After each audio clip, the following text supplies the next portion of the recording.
কুয়াকাটা থেকে যুক্ত হচ্ছেন মিলন কর্মকার। মিলন, কুয়াকাটায় দর্শনার্থীদের উপস্থিতি আপনি কেমন দেখছেন? জানিয়ে রাখি আজকে যে দ্বিতীয় দিন কলকাতার আশানুরূপ পর্যটক এই মুহূর্তে সৈকতে নেই। কিন্তু সৈকতে কিন্তু সর্বত্রই শূন্যতা বলা চলে আর কি। তবে এখানকার পর্যটন ব্যবসায়ীরা আমাদের যে বিষয়টি জানিয়েছেন যে আজকে দুপুরের পর থেকে কুয়াকাটায় কিন্তু প্রচুর পর্যটকের সমাগম হবে। তারা যে বিষয়টি বলছেন ইতিমধ্যে কিন্তু কুয়াকাটার অধিকাংশ হোটেল 50 থেকে 60% আগাম বুকিং হয়ে গেছে।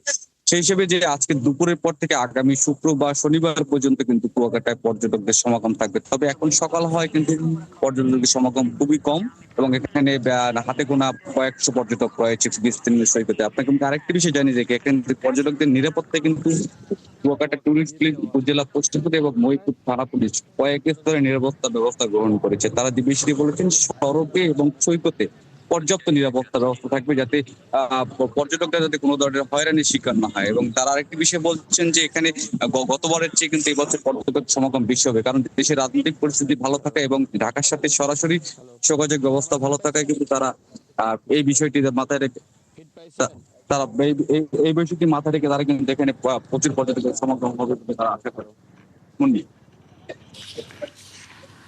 মিলন কর্মকার, অসংখ্য ধন্যবাদ।